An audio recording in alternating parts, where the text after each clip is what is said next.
Welcome to another episode of Redacted. Today is Wednesday, June 28th, 2017. Hope everybody has been fantastic. I'm joined by BoredGamer and Super Mac Brother. Ryan, what's going on, man? Hey. How's it going?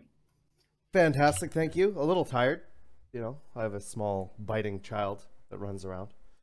But other than that, I've been good. What about yourselves? I'm alright. I can see my face is glowing a bit. Let me just, if I do this, it's might mess up the screen. That's why they call you Super Mac Face Glow Brothers. Fuck up. Yeah. It's a bit better. That's good. Yeah. Yes. That's all right. That's all right. I'm doing good. Yeah, no, that's good to hear. So this week we have Super Mac Brother taking Twerk's place because I believe he had to work or something. We got rid of him. Yeah. He'll be back at some point. Don't you worry, guys. Yeah. This one isn't forever. Oh. Are you just... I mean, Bart, it just looked like you were pointing to yourself. So... I was pointing to myself. Oh, no. Yeah. You're not forever. Oh, no. Yeah. It's just going to be me and Saurus from now on. There you go. Oh, shit. Yeah. Yeah. So this past week has been interesting. It depends. It depends how dramatic you like your things. Yeah, how dramatic you like your things. Yeah, I mean, it wouldn't be. Oh, do you know what I like? I like drama based on fuck all. Yeah. I like to pick up a piece of paper and just read a couple of words and go, "This means the sky's falling." Fucking throw it out my pram and then post about it on Twitter. Out of your pram? Yeah. You're just little baby star or baby stars, baby board. Baby board gamer. This is just perspective. Little baby board gamer. Yeah. Basically, just a shrunk, smaller, like a mini me. Yeah, I am. If anyone's met me in real life, I am the size of a newborn baby. All right. All right. Thanks. A little whatever. First things first, guys. If you are just joining the channel, this is your first time here, or maybe if this is you've been here before, we take questions at the end of the podcast. ! Question in chat. Anna will post a link, Google link. Click on that. Fill out the form. And we will get that at the end. So if you have any questions for myself, Super Mac Bro, or BoredGamer, or for all three of us about our channels, about the game, about our opinion on something, whatever, get those in there. Your typing is super loud. Is it? Yeah. It's not me. Yeah, I know it's not you, Bored. I know you've learned. No kind me. of. You've learned. Just a heads up. Yeah. Just a heads up. Just a heads up. Yeah, so I guess we can start with the schedule report. If you like your schedule reports 2 weeks behind. Yeah. Oh, is this one not updated? No, it's updated, but it's been pushed back. It's been pushed back 2 weeks. Okay. Yeah. Too subtle. Too subtle. I wasn't sure. He's like, yeah, no, I just didn't do that part. So I mean, you can, but it's the same thing. Yeah, so a lot of things seem to have gotten pushed back the 2 weeks. They had mentioned to us, I think it was the Wednesday after the podcast, that Evocati for sure wasn't coming last week, and that they were going to update us on Friday. And it looked like a lot of that stuff got pushed back, which I don't know about you guys. I was expecting it, right? Yeah, so the window technically only got pushed back 2 days to 2 weeks. So it's still within just 2 days of the old release windows. See what I mean? Yeah. That's glass very much half full kind of approach to that delay. But yeah, they said, no, we expect this. We expect this stuff. Yeah. I think what it was that they didn't update the schedule report early enough. So it's kind of, we were all expecting it, and we thought if it wasn't going to be there, they would have updated the schedule report quicker. But because they didn't, we all had hype and expectations for it. But like you say, I don't think any of us actually believed. What do you mean updated it quicker? Like, would they have been updating it on time on Friday every week. Oh, have they? Yeah. Oh yeah, because it's Wednesday, wasn't it supposed to be for the initial release? I think that what people would want, if possible, is that when they do stuff like they said on the Wednesday last podcast, at the end of or towards the end of the podcast, they said it's no Evocati this week. We want no Evocati this week. It's planned for. Yes. That's the sort of thing we want. But you know what? Like, I'm going to be honest, for just even saying, hey, it's not going to be this week, I'm super happy with them doing that because it just means that people aren't sitting on the edge of their seat being like, oh, is it now? Is it now? Do I have to worry about, because we've had patches drop at 10 o'clock, 12 o'clock at night. Is it happening whenever? And you know, and everybody's, I'm not even in Evocati. Obviously, I would like to know when it drops, but it's just a nice sigh of relief. And I'd rather have that communication where they're like, oh, it's not this week. Don't worry about it. And then we're like, okay, you know, it's like, it's not like we haven't waited this long already. Wow, so yeah. It's, you know what I mean? So it's like, well, all right, well, it's just going to be in next week, or we'll see the update on the schedule report, and we can take a look at that then, and we'll get maybe a better idea of what's going on. Do you like waiting? Do you like delays? Then Star Citizen is the project for you. It's like, yeah. Early access, this is the project for you. Yeah, it always drops at like 2 in the morning, and I'm always laying in bed checking what happens, and then suddenly I see it drops. I'm thinking, nah, balls. I get out of bed 4 or 5 o'clock in the morning. It's never at a convenient time for the Brits because it's usually LA that decide, isn't it? Yeah. Is that the yeah, it's a West Coast. It's a West Coast. Which is annoying, seeing that Luke Presley is in the UK and he's head of the PU Live. So he should make the decision. You should make sure that you get it done appropriate times for the UK peeps. Yes. And before he just gets shipped out to LA. And then we also saw a concept sale of the Xi'An Nox. Oh, I actually quite like this. Yeah, you know what? I was like, whatever at first. Or but, Apoa Nox. Yeah, Xi'An Apoa, you know. But that little commercial they had, that was cool. I was quite a fan of. They could get away with that commercial because the ship is almost completed already. Yeah, and it'll be in 3.0. I think this is why we didn't see the 300 series, because I think everyone was expecting the 300 series to be the 600, sorry, to be the next concept. Yeah, and I think because they wanted it ready for 3.0, or they wanted to, you know, to surprise us and give us something hyped for 3.0 that we didn't expect. I think it just got pushed back. I also think they wanted to experiment with marketing of how much money do we make with a ship that is this close to release. Selling it just before release, basically. Is it 14 grand? Or I would even say a third thing would be, you know, they are giving us quite a bit of content that's on Planet's side, and we only have 2 or 3. Yeah, 3 if you count the Grey Cat. I don't know if we'll be able to spawn them in or not. But I don't count that. You know, those are the only things that you have. The Dragonfly and the Rover. And I figure they just want some more diversity for such a big aspect of the game coming in. Yeah. Right. I mean, it's a smaller bike as well, so I'm thinking maybe it might fit into a couple more ships. Maybe. I reckon. I'm thinking it's probably for every 1 Dragonfly you could get, 2 Nox. I think it's about a 1:2 scale. So it's 2.25 meters wide, I believe, for a Dragonfly, and 1.5 for a Nox. Yeah, with the Dragonfly, it's 50% smaller. It does have cargo ability. It does have a passenger ability, where the Nox doesn't have that. But I believe the Nox is just going to be faster. Yeah, well, I mean, it's nice to have a variation, but like I was saying before, the Nox, there's no way of comparing the two other than the open canopy bikes. They're both flyable on ground and in space. And it looks like they both have 2 size 1 weapons, and yeah. But we can't compare them properly until we actually have them in our hands. Well, that's true. Yeah. Now, do you think that we're going to see more of these sort of space bikes from other companies? Do you think, more specifically space bikes? I think we might see things like hover tanks or whatever going forward in the future. But do you think we're going to see a space bike from any other manufacturer? And if so, what manufacturers do you think make sense for that? I can think of 2 off the top of my head. Well, it's possibly you'll get one with Origin, who sponsored the Hyperion Rally as well. Yeah, that's what I'm thinking. They are the next logical choice for a space bike, and in lore that fits as well. And I can imagine them selling a very sexy looking space bike, which this is the luxury version of the space bikes. So I could see the Origin, and I could also see Consolidated Outland. I was thinking, because although we've only seen the Mustang, haven't we? But well, the other thing too is if you look at the concept art for both the Dragonfly and the Nox, they do have the one where it sort of has those things that drop down from it, and it kind of looks like a bee or something like that.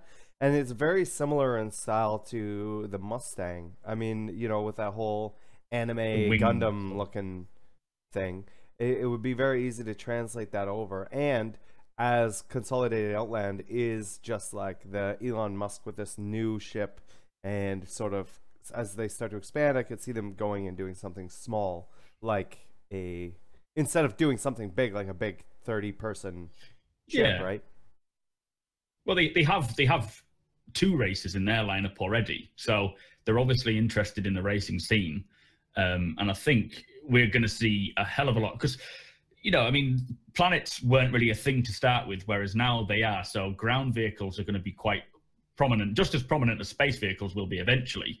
Right. But because space was going to be the be-all and end-all to start with, they have a lot of space vehicles. So we'll see most manufacturers, maybe there'll be 1 or 2 that don't create space bikes, but they will all have their own variation to compete in these, on the rallies, or just for the sake of having a vehicle on the planet would be useful. Definitely useful. Yeah. Now, moving forward, we got our sneak peek on Friday, and it's a screenshot from inside of one of the outposts. It looks like we have Miles Eckhart and some other people. He's everywhere. As a gearhead or a scrapper. Yeah. They're the gun runners type people, aren't they? They gather all weapons, ammunition, and then potentially sell it. I don't know if it's going to be black market or if it's just going to be legal wherever these guys are. Looks black market. I wouldn't trust them. Yeah, it's probably salvagey. Probably a mixture of the 2. Yeah, maybe. So, do you think that this is trying to hint at anything? Do you think there's anything in this that they're like, oh, you know, this is coming in and it's right under your nose or right in your face? Because I mean, in all honesty, this isn't anything we haven't seen before. We've seen the interior of the outposts. We've seen the characters and stuff like that. So do you think that there's some sort of subtle hint in here, something that maybe we're not expecting? I mean, we won't have AI anyway, will we? And for 3.0, we're not going to have people walking around planets, I don't believe. But all these assets that we're seeing here in the concept, I think we've seen the majority of these, like tables. I don't think this is concept. I think this is. Do you think it's in game? Yeah, it looks like a screenshot. I think it's in game models. If used, like, I don't think it's the concept of the young Miles Eckhart adventures. The young Miles. I reckon this will be an outpost that we will see maybe in 3.0, but I don't think we'll see people walking around. So maybe it's got, you know, potential to be a place for one of the uninhabited ones. Like that's like, oh hey, this is one of the ones that look like people lived in it or used it. And it could just be a pirate looking place where if you go down, you're gonna have trouble with outlaws or these people eventually. There is something interesting outside of the window. Right up here, it looks like it could be a derelict or something like that. It's sort of sticking up. It's not part of the landscape, I don't think. It might be. It's a mountain. It might be a mountain. Yeah. Now that I look at it again, I see the dark side doesn't have any stars in it. Never mind. But yeah, interesting. You know, and they put out one of those sneak peeks every week. Yeah, the alien one last week was amazing. As far as someone was saying that was the spider crotch, which it probably is thinking about it. The evolution of the spider crotch. I don't think it would be that fat if it was big, you know, the size that it was supposed to be. Oh, I see. Maybe. It doesn't look very aerodynamic. It might be swimmy. It might be swimmy. Could be. But I think the issue they're having with AI on 3.0 on the ground, as far as I was aware, was them not being able to move correctly around the procedurally generated terrain. So if they can fix that, we could see AI potentially in some of the missions on the ground of 3.0. It's whether they get around to fixing it or not for 3.0. Right. Okay. So it's always a possibility. Unlikely, but, you know. Do you think it might be one of the things holding it up, or do you think they're just thinking we'll just see if it's ready by the time? It would be on the schedule report that they were trying to get it in. Yeah, that's true. I hope so. Last Saturday there was a tournament for StarEngine. Did any of you guys? Did either of you get into that? If you've ever seen me fight in the StarEngine, you'll know it's a waste of time. I watched almost all of it. I didn't Yeah. watch every bloody battle because there was loads, and they were only streaming some of them because some of them were happening simultaneously, Right. and some of the European and the American ones. But the final was actually quite good. Although Angels of the Warp did kick ass and win, there was the first match of the finals they didn't win, which was good. And they were like, oh, well, these guys can upset them. And then the final match was actually a 100% 250-250 tie. What? Oh, wow. Perfect Nice. tie score. Whatever it was. What's the max score in StarEngine at the moment? 250. It's 250, isn't it? It is 250. It was perfectly at the same time. I was like, oh, I've never said that before. And it said draw. Oh, I didn't even know that was a thing. Yeah, it's something that I wanted to be in, but I didn't learn about it until too late. So, and I didn't have a team to do that. It would be nice if we could get a bunch of the Redacted guys together, bad or not, playing together, and you know, train them up and go in as Team Redacted. Would be Some pretty of these cool. guys were fucking good. So Yeah, like, I'm aware. they I play against trained- them every day. Yeah. I play against Some them of these every day. guys, I'm aware of what people are doing. It's just a matter of playing it and knowing the map and you know, It's a little bit just of like innate everything skill. else. And the It's willingness a skill to that you do. Oh, train. yeah, you do over time, right? Yeah. But Yeah. You can get- that being said, I'll assume that you don't want to be in it then. But yeah, it's like It's too much time to dedicate to being good, and then I Yeah. get salty as fuck. Yeah. If I've trained for something to win and I get wrecked, or I've got a teammate that I don't feel is pulling their weight, I get salty. So I don't want to be salty for starters. I'm not being on Board's team. Well, you're gonna fucking lose then. You're going down. too bad. Yeah, it's too bad we can't do like more than 2 teams, because that would be good as well. You know, being able to put Yeah, like an bunch of A team and a teams- B team. See, No, I you can mean always like run up- like 4 teams playing against each other at the same time. So I'd like I to see a see, league, yeah. I'd like to see a league turn up where they seed teams. So you'd have so it would be for all skills. So you have the like Angels of the Warp and the really high level teams playing in the first league, and then it will go down to like the not necessarily amateur play, but more intermediate play, which would be League 4. Because I think eventually it will, when they get more Yeah. metadata and stuff and can see what everyone's sort of range is or level of skill is, and then I'll just tier it that way. And eventually, soon. For me, it was a great little peek at what the future of not necessarily esports, but competitive play could be with Star Citizen and StarEngine. And the fact they ran that tournament so well, and it was quite well cast. It was actually very well cast, and it's just I wasn't casting us. So it was, it was very well cast, and it was very enjoyable to watch. Like StarEngine and Arena Commander, if they're running tournament fashion, are surprisingly enjoyable to watch. Did they have third-person camera views in all the time, or was They it had- more They have the first-person? floating each person. team. The floating Yeah. On each cameras. team, they had a guy that killed himself that was just specking. Can't you just Yeah, choose? pretty good. Can't you just choose to be a camera, to spawn in as a camera? You used to be able to. I'm not sure why I they think didn't. you can. Yeah, Yeah, did they block people from just joining at random? How? They 'Cause then you can can- they? Like a match. you should be able to spawn in as your own floaty camera. So if they Yeah, I didn't think do you that, can. I don't know why they didn't. But yeah, and then speaking of little tournaments and stuff, Crux Cup is coming up, which is a racing thing, which I swore off a long time ago, so I don't really. It's cruxcup.com. The sign-ups are open for that if people want to get involved. There is races for all levels of play, including the super high level of play, and they've got like $1,600 worth of ships as prizes.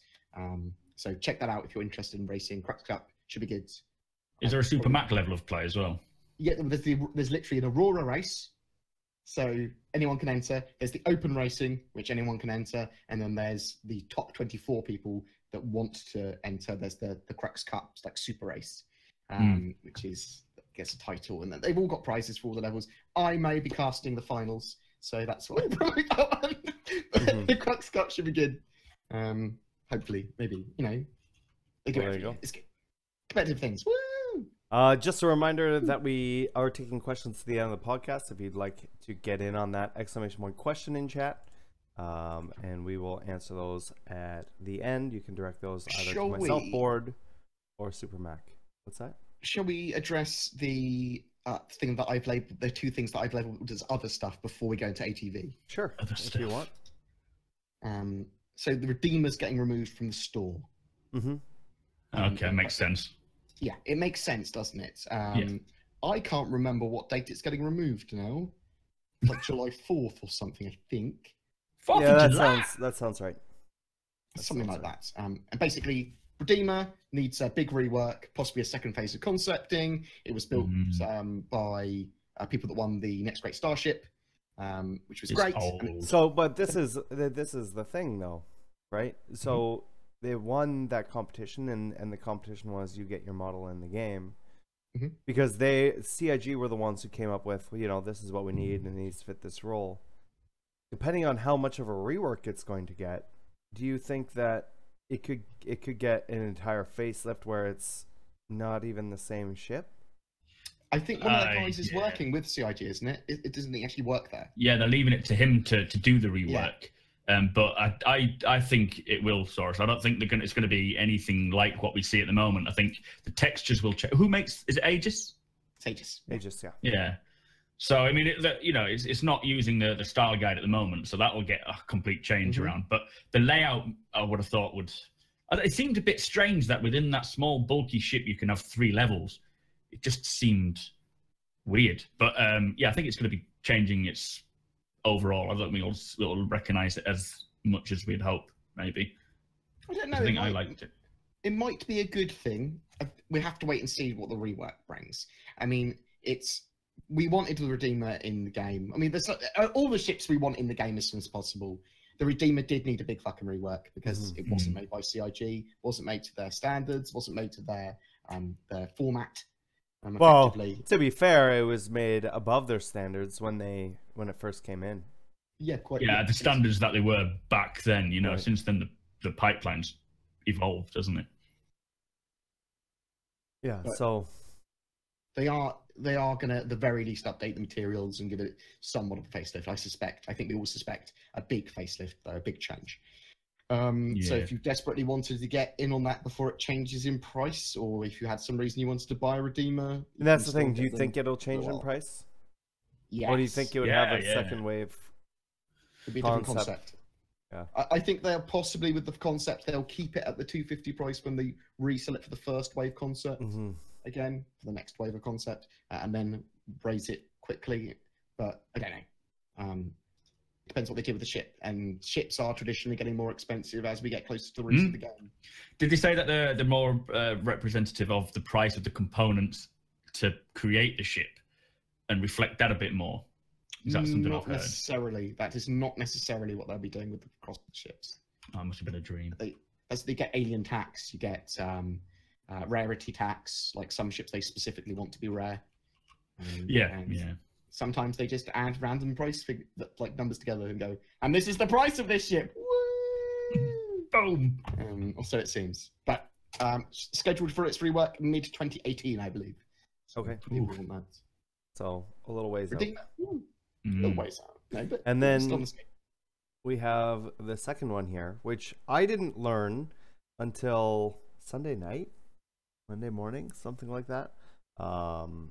And just browsing in Reddit in general on my phone, and all this stuff started popping up, and there was like an official response, and I'm like, oh my god, what's going on? Why is everybody losing their minds over something like this? And yeah, Bored, I'm sure you've looked into this quite a bit more than I have. But yeah, do you want to sort of maybe do it chronologically, sort of what happened, what those implications were, and then what the response and what it actually means, I guess. In the UK, people file taxes which appear on the company's house website, basically. And Foundry 42 or Cloud Imperium Games UK files their taxes in the UK. They get money and tax rebates by operating in the UK. The way that CIG and Foundry 42 have all structured their companies is to be as tax efficient as possible. And basically in the UK and some other countries, you get paid money back by the government for operating your company in that country. You go, thank you for running and making video games in this country. Have a tax rebate or whatever. Or a grant, or all depending on where you are. Lots Yeah, of things stuff, like that. lots of things. Yep. Being money smart and money efficient as possible is something you want to do when you run a multi-million-dollar company. So CIG filed their taxes from a couple of years ago. Goes on to the company's house website. You can see a load of the information there.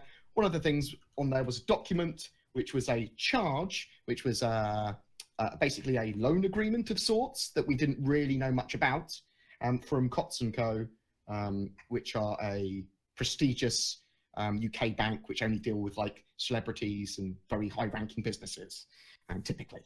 And $150 million businesses. Yeah. And basically in this agreement, which there weren't very many details in the agreement about what it was about even, basically it just says that there's some form of agreement between COTS and CIG about loaning them some money. And you're like, oh, what's this? So loads of posts were made about this, about people knowing what it was for, knowing there was no amounts or anything in there either. So people were just like, I know what this is for, I know what it's about, and it means that CIG are in trouble financially because they're getting a loan, which is not what it meant at all. It just meant it was basically an advance on their tax rebate, right? Yeah, so what it turns out, and what Altwin had to actually go on to the CIG Spectrum forums and actually say, this is what this is for, because so many people are speculating randomly with no ability. They're speculating on the speculation of nothing, knowing nothing, and going, oh, my friend said it was this. Well, I wiped my ass and the shit on my toilet paper told me it meant this. It was that kind of level of speculation. Some sort of weird, I know what I'm talking about bullshit. And so they had to basically say, no, this is we get tax credited every year from the UK government, and we get that forwarded to us because we've got this agreement in place. It was as simple as that. It's smartly managing the money for them, because basically they don't have to convert dollars to pounds constantly. They get a tax rebate which covers a lot of the money in the UK office that they were going to get paid anyway. It's a smart deal. Apparently.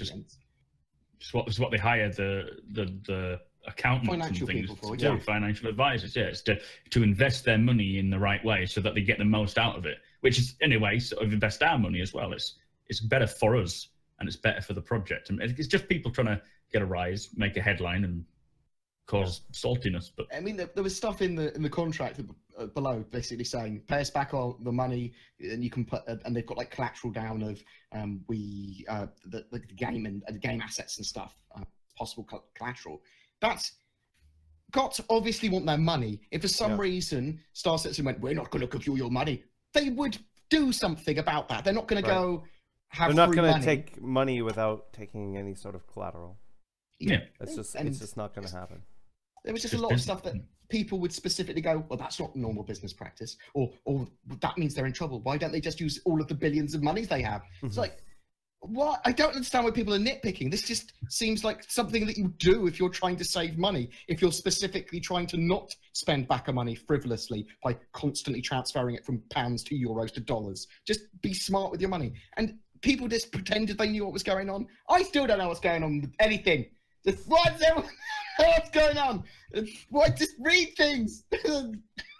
Maybe this was for me, I was just reading just so much bullshit. I was like, it's just interesting to see how out of context and how blown up twisty for something that is actually a positive, and has been tried to sort of been twisted around to see a negative. And I mean, this isn't the first time. It's definitely not going to be the last time. I think one of the reasons I got so stressed was that the amount of random outlets for like what I recall journalism news, instantly jumped on it, literally just going onto people's forum posts and citing them as sources for financial ruin for CIG. It was like, this person said this on the internet, so it must be ruin for Star Citizen. And it was, a lot of them retracted that and have now apologized, which was very good of them. Normally you don't get that from outlets. Normally they just go, meh. They might put a note like, this may not be factually accurate or something in the top of their post. But for entertainment purposes only. Yeah. But I found it very stressful because I was like, I don't want to have to argue, and I don't want people that I would see as quite intelligent people on some of those Reddits. I've got some friends and I've got some very intelligent people that, however, get trolled and do get like, I don't want to have to explain myself, and get quite annoyed at people. And I want everyone just to calm down. Just like, people want to believe it's for whatever, let them have their opinions. It doesn't matter. Just let it go. I mean, I know everybody's definitely entitled to their opinion, and it doesn't need to reflect what your personal opinion is. That being said, you know, there's opinions, and then there's Ignorance. well, there's attacks, and those are two different things, right? Yeah, yeah. It's true. Moving forward into ATV this week, it was at CIG Frankfurt, and they had also talked about the Nox as well. They have finished the main parts of the surface outposts, and now with more of the environments and detail on that.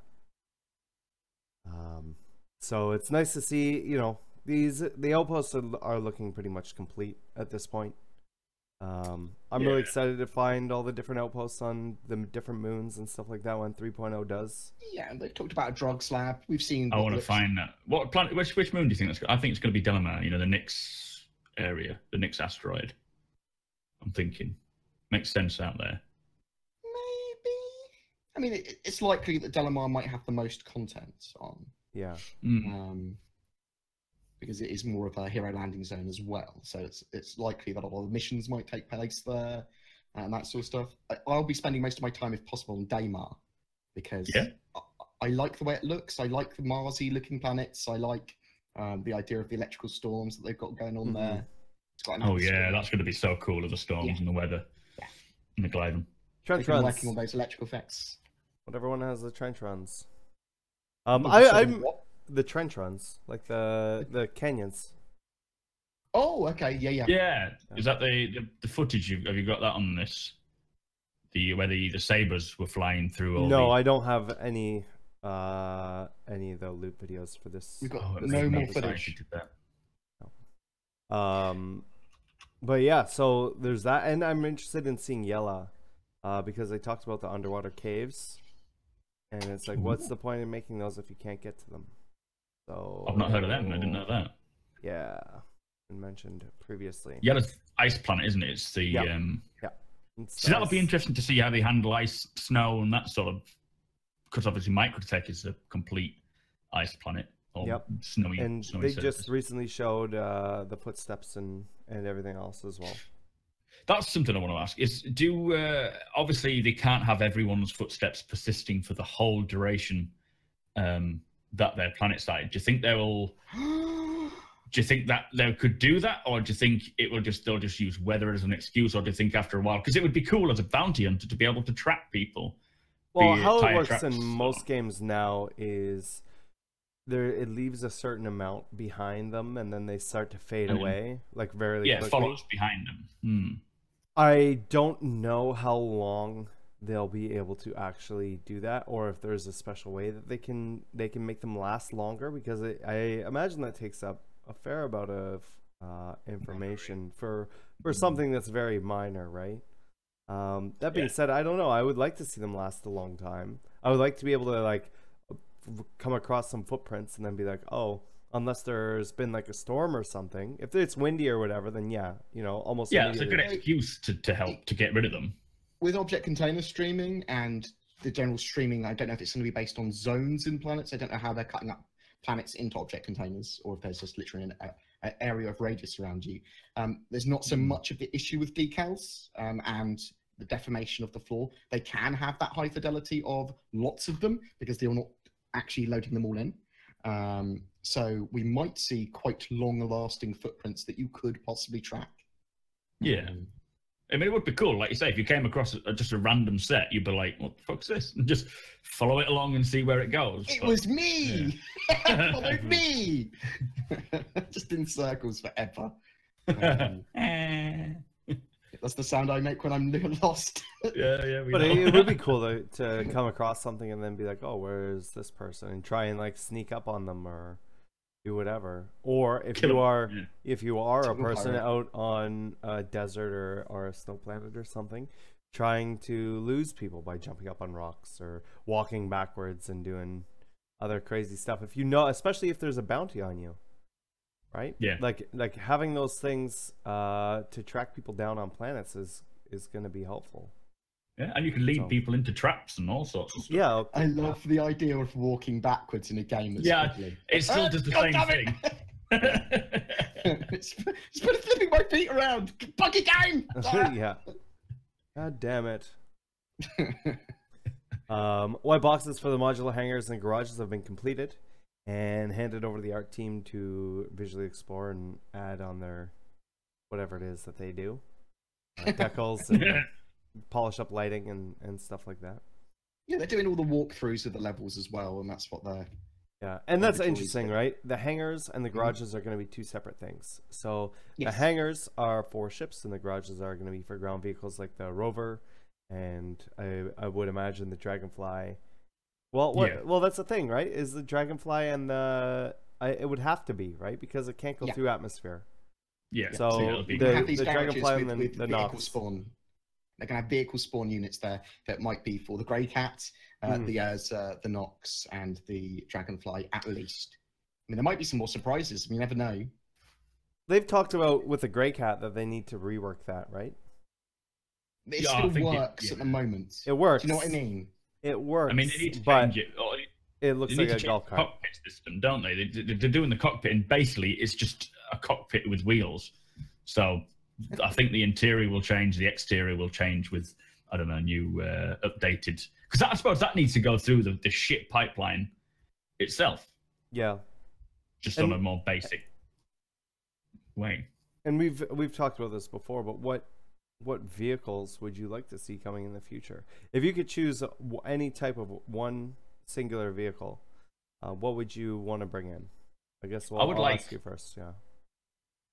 I would like to see some sort of ground-based industrial vehicles like salvaging, mining, for either storing, transporting, or even, using one like the Reclaimer but smaller that you can use with bits in there. Just something small that's ground-based.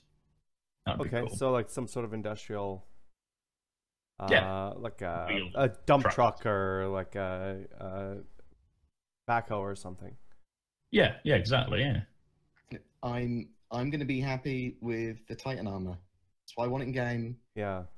I want that Titan armor. I want that in between man and machine. It's a vehicle. You just said armor.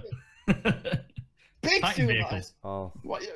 Transformer type that has a JCB is just a piece of armor for a man. Fuck you. For me, I'd like to see an AT-AT or an AT-ST style. Oh, look at taking it one step further. Yeah, all right. Or is that more of a vehicle now, or whatever? Can I rethink my? No. Well, I mean, we know. Well, you know what is funny is there is something we know that's coming in between a mixture of what I want and what Super Mac Bro wants, and that's the big spider miner. Oh yeah, we haven't seen any of that. Is that going to be in Squadron 42? I'm assuming so. Yeah. Well, being as it's all based around Xi'An Mining Center. And yeah, that's true. They were originally showing those assets for Squadron 42, I imagine. So that would be so cool. Trying to cram it inside a ship. It will go. I don't know how big they are. They look big. They look pretty big. They do look big. Huge, yeah. Yeah. It'd be cool to see, like, spider swarms on planets. Two of them fighting.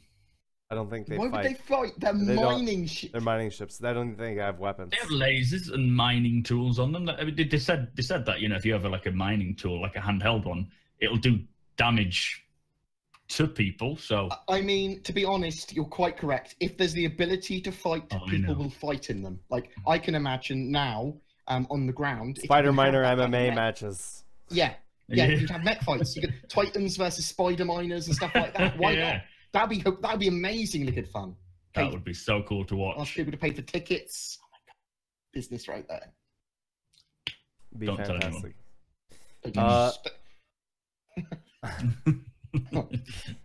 They've started to move more onto the other set and landing zones, which is good news, such as Area 18, Lorville, Orison, and New Babbage. And whatever reason, whenever I hear New Babbage, I just think of I think of hobbits. Like I think that's why. I think it's like Babbage. I just picture like a little hobbit village built into the hills. Where is New Babbage? Is that Microtech? Is it, or is it Hurston? Oh, I asked this in the last time I was on, and we had someone Google? write out everything.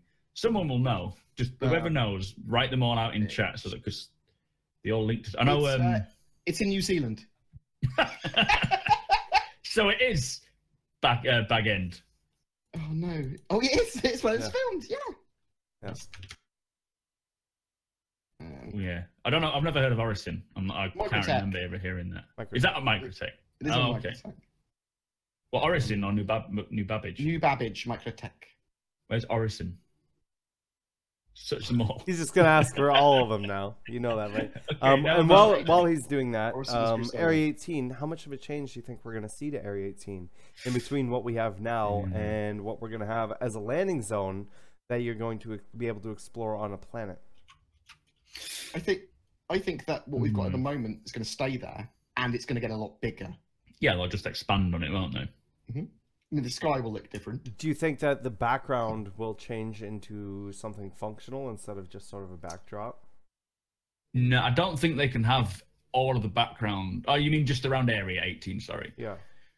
They could put some more industrial type animations in the background of things looking like they're actually.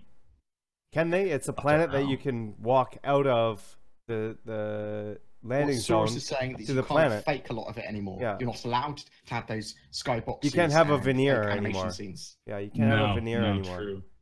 I wouldn't be surprised if Artcore is different to the rest because, you know, procedural generation wasn't really a thing when they designed Artcore. And I know as soon as they figured out they could do it, the first thought was, oh shit. I don't see them making one planet an exception though.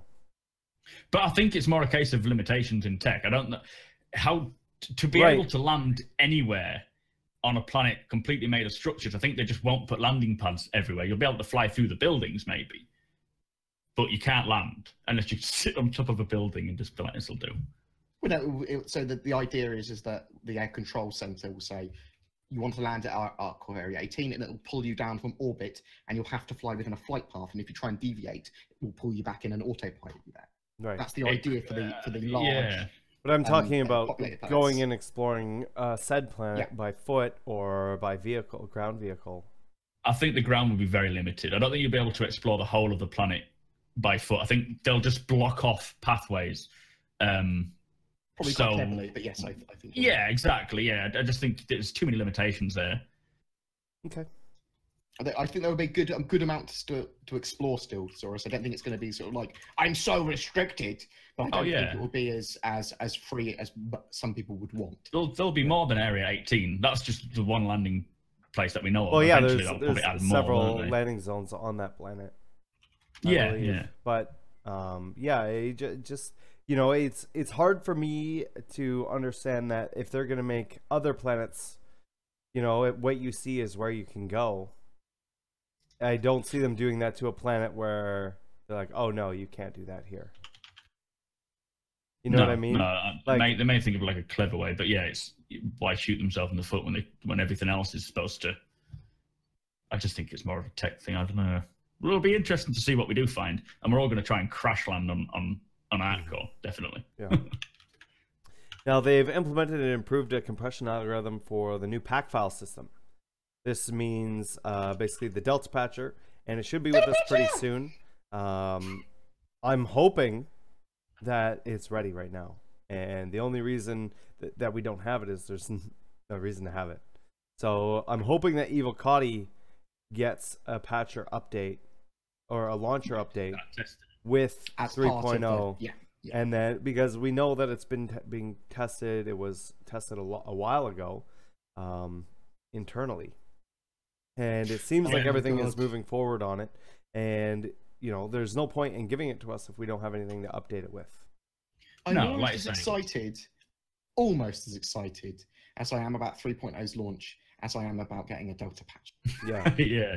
It is a pain when you're like, especially when they start bringing out PTU patches every day and you get back and you're about to go live and then you're like, oh, fuck. I'll be on in another 50 odd minutes. Another hour. Yeah. Yeah. Let's go watch for people who have a data cap. Yeah. But for someone with a data cap, it's just, there's no chance, you know, they can't do it. And it's because it costs them money to push each patch anyway. So the fact, you know, the amount of memory for each patch, so that if they can condense it, it's going to save a hell of a lot of costs. So they're just as in need of it as we are. We can get hot fix patches regularly. Hot. Think about you identify a patch, a bug. A bug. You go on the issue council, it gets upvoted, you're part of that process, and then that bug gets fixed within the week. Yeah. Because of you. And there's a hot fix. You'd be like, oh. Well, it's the same with Hanger Flare. All these subscriber flare things you get, you know, you have to wait for every patch before we can get them. We've got multiple new Hanger Flare that we've not been able to check out. Not that it's super important, but they can just be like, right, there's we have at build. least like, I think we have like 4 or 5, right? Yeah. I mean, they must not take long to download as a piece of memory. Yeah. You're talking, what, seconds, aren't you? Really? As an individual, yeah. Yeah. But I mean, exactly. that's something that I hope we can see, you know, moving forward in the future. It's like, oh, hey, this ship is done, or oh, this weapon is done, or here's some new clothes, or and some bug fixes and whatever. And it just on Tuesday or on Wednesday or whatever day they decide to have their sort of their weekly update. It's like, here's a weekly update. And we get all those bug fixes and stuff. And I imagine we'll still get those big patches, right? But in between, they're able to do things like right now, you know, they'd be able to fix whatever, like there's a StarEngine bug where you don't have a radar and stuff like that. That could have potentially been fixed months ago, but they weren't able to put that in just because it just didn't make sense and it would cost too much money to do that. So they wrap it in with 3.0. So Boom, we being finish able to shit. put that stuff in Bam, there. right into a patch. Yeah, when it comes Bam. to shit, like if 3.0 comes with a Delta patcher, why would they wait for 3.2 to put in the new ships? Why wouldn't they just, if they could just send them in small increments, then they may as well just send us the new ships as and when they're ready. And that would mean that mechanics. Oh yeah, it could do. I mean, yeah, a lot of industrial ships are coming, aren't they? Yeah, it might just literally be the large patches are mechanics, and we get lots of minor patches. With the Delta patcher, they may entirely rethink the way they do these major releases. After, we are kind of responsible as well for pushing CIG in the right direction. It's one of the things with open development. We do get to kind of go, this is a good idea for CIG. Do more of this. Yeah. They worked on Buddy AI, where NPCs will intelligently follow a designated leader when on foot. And I'm wondering if that's for both players and non-player characters. I got the impression it was, because they said something about, I can't remember what it was that they said, but they mentioned it first of all, and then they mentioned it later on as well, which seemed to refer more to player, because they said something about issuing commands, didn't they? Yeah, that's what they said, and I think that's more to do with having a player or like an AI following you around. I mean, it'd be awful if it's like Armor trying to control 4 members of AI. Oh, brain fuck. Brain fuck. I meant mind fuck, but I already said. So that means you could be rolling around with potentially a group of NPCs behind you, and just go and do whatever without having to rely on I want a bunch of people to go and raid this outpost that BoredGamer has locked down. I can just go with a bunch of AI or something like that. Now I don't know. I don't think that's coming in 3.0, but it's... Prepare yourself for loads of salty Twitter messages, Saurus, when you decide to do that. I'll give you a firmly worded letter. a strongly worded tweet. Yeah. With a tweet longer on there. Caption. Oh my god, you're gonna get so tweet longered, mate. Yeah. You're gonna regret reading it. Visual effects have continued working on effects for various planet surface types, for including footsteps, vehicle tracks, weapon impacts. And these weapon impacts are very cool. I know we've seen them a while back. They didn't show any this time, but all the different bouncing, weapons or ammunition bouncing off of metal, dust. I think that's going to look and really change the sort of the way the whole firing. Would you say that it's going to bring up the visual fidelity of the game? That's fidelity.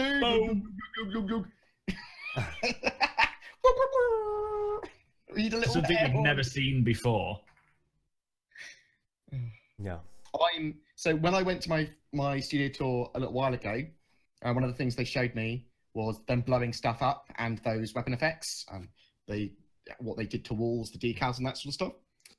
And I'm really excited to see what's changed since then to now. Is there a lot of improvement? Is there a lot more materials? And hopefully I'm about to talk about that. But yeah. I'm excited. Too late now. SMG's ready and is in the game. So Oh, that's so something cool. I really like. Those close range sort of weapons. So I am looking forward to. I think that'll be my secondary weapon. So I still like the P4AR, but unless things have changed quite significantly, I'll probably use SMG as a change the SMG to the primary and then the P4 as a secondary. That Castacams one. I like the P8. I think the P8 is going to be a good all-round weapon where you can have it, maybe not too good close range, but a good in between. Right. Of long distance and close. Well, the P8 is sort of, they have a whole range of weapons with that, right? So yeah, like you can modular. swap out barrels and I don't know if maybe you can swap them out yourself. Yeah, but they have. It goes all the way from a sniper rifle all the way down to like a little submachine gun. Do you reckon we can swap barrels out to change them up? That's what it looked like. Probably, yeah. That's what it That would looked be like. cool. It looked like it was. You just have a bag load of different barrels that you'd be like, right now the situation calls for this.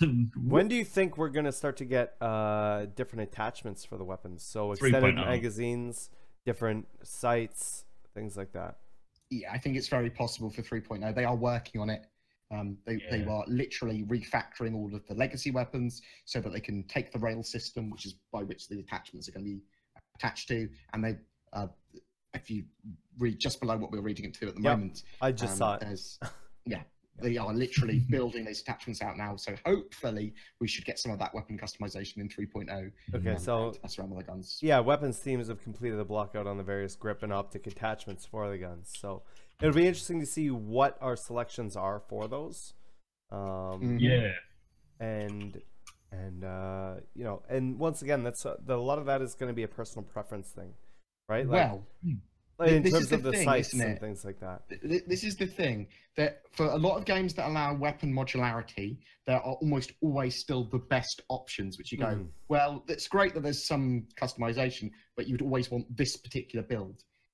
For Star Citizen to do what they kind of want to do, there does need to be a lot of, actually, this is only the best build in that particular situation. In this scenario. Yeah, for the job This is a build. This is the best build if I want to do a sniper rifle, or this is the best build if I want to do. And this is the way I play with this sensitivity. Right. Like, I'd like to see stuff that isn't just black and white cut. This is the best builds, and if they do that right, I'll be super happy with weapon modularity. Yeah. No, I think it'll be a balance between preference and necessity. So like, yeah, whatever the job needs, you'll always go to like a more obvious option, like having a longer barrel for a more long range weapon. But the scopes may be more what you go for. You might like a different crosshair to something else, and maybe a grip, whatever. I guess, yeah, it's up to you, isn't it? Yeah. And I like the idea of them being lots of downsides and stuff like. I'm not sure how the tracking of players is going to be like on the ground, but I'm assuming we still generate IR and EM. So having a long range sniper rifle might generate more heat, for example, when you fire. Right. Or stuff like that. So there's lots of stuff that I'd love to see. I'm just not sure if that implementation is going to come in like that. Yeah. Environments have made further improvements on the ground materials of all the moons for 3.0. This is little things like dust particles and rocks and stone. What we first saw from procedural planets. And it looked like they were walking like a foot above the planet's surface, and it was all like, that was weird. like whatever, right? It's like when you walk on the asteroids now, right? It was like the textures were gross and whatever, and now it's sort of been massaged and polished into this awesome looking thing, and now we're gonna see things like, you know, remember some of these moons have atmosphere, and they're gonna have like a sunrise and a sunset, and like the dynamic shadows and everything else with this, and it's just, I'm really looking forward to the moons. I think everybody is. Yeah, no, definitely. And it's like the Gamescom is where we saw the first sort of landing on moons, and that was when it was crap. But then for the Homestead demo, it was sort of more, Battlefield 1, Right. Oh no, the Star Wars game. It looked really good, really, really good. It did, didn't it? It still does. When you look at that CitizenCon demo that they did, the version 2 of Planets, it genuinely looks very pretty still. Yeah. Compared to the Gamescom one, which, although had some pretty bits of it, was very sort of like entry-level procedural planets. They completed the blockout for the Clausen Warner Demico laser light machine gun. Very nice. Lasers everywhere. Yeah. Yeah. Disco. For those who can't aim. So how do you see light machine guns being used in like StarMarine? Do you think the levels are too small to use them, or do you think they're good for the suppression still? Like you just. I think for the levels we have, they're too close quarters. I think they're also too close quarters for sniper rifles and in how sniper rifles are supposed to work. But you know, they are a good one-shot kill. Whereas with the a light machine gun is more something that you'd want to have on more of an open field or more of an open area to cover a wider sort of range or group of people that you have to deal with. Exactly. It would be cool to maybe see machine guns built onto turrets that you can use maybe at a space station to maybe, I don't know how powerful they are, but to protect from something or to sort of defend an entryway or whatever, whether it be from ground vehicles or from players. Well, I think with eventually with ground FPS, it's going to be a lot more tactical, and this whole bounding Overwatch sort of method will come in play, where you'll have someone with like an LMG putting a lot of fire down to keep heads down while other people move. There's going to be a lot of tactics involved. It's not just going to be like we see in StarMarine, which I think a lot of people tend to see StarMarine and think, you know, what's the point in having sniper over this other than like Twitch shooting stuff? Yeah. But it will change and be. I also think we're gonna see planet side stuff for StarMarine as well. Oh yeah, bigger maps. I hope so. I mean, I also said that about Arena Commander, and those have never changed. So yeah, that's true. I thought we would have managed to do that. Although that hopefully will change now that we have more interesting space in the Persistent Universe with nebulas, with asteroid fields, and things like that. Hopefully now they'll be able to take those chunks out and put those into Arena Commander. But I just have to wait and see about that. And same thing goes with StarMarine. Yeah, I guess so. And for the ship weapons, they completed the Preacher Armaments Distortion weapon, which is a size 4 to 6. And that was there's an interesting kind of alien-looking weapon, right? Was that the one that was like white? Oh, that's the Maxox one, not the. Yeah, they mentioned that recently, didn't they? No, I think when he was talking about it, he said the neutron cannons, which I think the Maxox are neutron. He didn't mention it by name. Right, it is a neutron repeater. Yeah, I think that's Maxox. Is it a neutron repeater or is it a neutron scattergun? I think it wasn't the Apocalypse, because the Apocalypse Arms was a ballistic scattergun. And the Apocalypse Arms definitely doesn't look like that white alien sort of where Maxox is. Yeah, the Maxox. Yeah, the week before they showed us a picture, didn't they? Like concepts of it. So it goes to show, I mean, in a week they've managed to get it in engine animation. It's the Germans. They're super good at getting stuff working quickly. The Germans. They are very, very good at getting stuff working very quickly. Engineers, they are. They are engineers. Yeah. And then I think that's pretty much it for ATV, and obviously they went into the Nox and talked more detail on the Nox. The one thing that stood out to me still is out of that commercial with the Nox was when it was going across the desert and it had the big like dust behind it. Yeah, I really like that, and I assume that's what they're going to be doing in game. Also, if you guys want to go take a look at the news for yourself, there's a link to a brief of the news there on redacted.tv. I think BoredGamer put that up there. And we also had a town hall this week. Yeah. Which was character tech team. incredibly hard to watch because it kept crashing and buffering and. Did it even work on Twitch at all at the end? It was I started desynced, trying. and then whatever we tried watching it, I tried watching it on YouTube, I tried watching it on Twitch. It just wasn't. So whatever. I downloaded the VOD, and it The was very VOD watchable on the VOD. Was it okay? Yeah, usually the VOD is better Download it. afterwards. But yeah, there was like some cuts and stuff. It was really weird.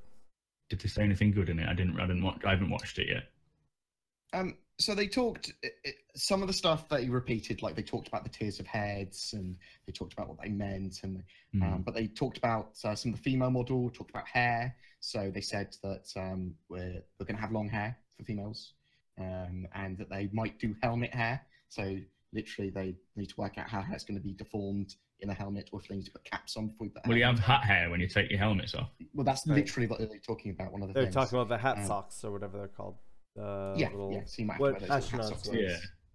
But also, your hair's going to be affected by gravity and by Nice. COG. So it's going to be Cool. So if you're on an Idris and your gravity generator goes off, your hair will go Cool. like you're a banshee, or like me, it will just be like I'm bald. So I'm fine. Yeah, there was a good few things in there. They talk about clothing layers, lots of stuff they've already talked about. But the undersuit will always sit on top of all of your clothing. So it doesn't matter what you wear, undersuit will always go on top, and then armor goes on top of that. On top of that. Eventually, they might have the ability to have an extra slot on top of that for more clothing, like a robe or a hood. But unless it's directly integrated Built into the the armor at the moment, like the Sand Nomad. like the Somad's shawl or the cloak or whatever he's got, then there's not currently going to be any extra clothing you can put on top of armor. So some armor might look like clothing, some armor might have clothing integrated into it, but you can't put clothing on top of armor yet. So the current spacesuits we have, not including the armor, are they getting reworked as undersuits, or are they going to be classed already as undersuits? I think an undersuit will be its own thing. I think like the sort of undersuits like those, the space, the Yeah, suit you skin start with, tight thing. that thing, I think is basically an undersuit. Right. Okay. I think so, or it might be its own special thing that literally just like an army jackety type thing. I expect we'll have things like thermal undersuits if we have to go to ice planets or places where it's extremely cold, or maybe scuba suits. I never thought of that with the undersuit being its own special thing as multiple undersuits, but maybe they are. You think the undersuits would be similar to what we have for the flight suits right now? Yeah, that's what I meant. Yeah, that's what the they current are, right? flights. Yeah. So I think the flight suits that we currently have are basically undersuits, because Like, the idea that's, of the undersuits, that's the stuff that protects you from space, and then the armor Yes. is the armor. as soon Yeah, as you put a helmet on an undersuit, you effectively are survivable in atmosphere, and you can go in EVA. Although you might not have an EVA proper ability, you might have to go past So the helmet will have oxygen built into it then. all the armor Well, suit the- of the the backpack undersuit, and the yeah. undersuit. Yeah. Yeah, it's complicated stuff. well, it's part of that hierarchy that they're still developing. That's why it's complicated, because they're still discovering certain things as they go along. Like, oh, this system would be better if we changed it and do it like this. Yeah, it just raises lots of questions as they are developing it, and they need to be answered and so forth. It needs to be answered, but it also it needs to be logical for them. Like their item system 2.0 basically says all of these items are things, and they will layer on top of each other. So if they have some sort of weird system for doing like inventory or something, we'll be like, well, that's not logical. That doesn't work with this system. Like, how does this pocket allow you to carry a shotgun in there? That doesn't make any sense. It has to be an attachment point. It has to be. So there's a lot of stuff that they've done that's very logical and very sort of like real and physical and simulated. So they kind of need to stick with that now for everything. So yeah, they do. Logic should always take precedence over sort of the gameplay, because it's everything I've always thought. When they come to a hurdle, I've always thought of a logical way out of it, and they've always followed the same path. It just makes sense, and it doesn't have to be super realistic, but a balance between the the realism and the logic, or the fun and the logic. Yeah, I mean, there's some stuff that they have to go, right, we only have the resources and we only have this amount of time to be able to do these cool things. So some stuff will be simplified, some stuff might not be as complex as it could be. Yeah. Yeah. I'm not really sure I'm going with this other than undersuits. There we go. Yeah, so moving forward, we are going to be jumping into questions now. If anybody has any questions, you haven't got it in there, !1 question in chat. Anna will give you a link. Fill that Google link out, and we will get to that question here. We have about, looks about under 20, maybe 17 questions or so in here. Starting with Nejma. Do you think we could get CIG to give us a drifting mechanic for the Nox and the Dragonfly? At least on the ground, I'm hoping they could pull drifty turns or even do a little repulsor lift jumps in the air. Something like that to make them super maneuverable and feel less like a spaceship on a 2D landscape. Extra code I know, but wishful thinking.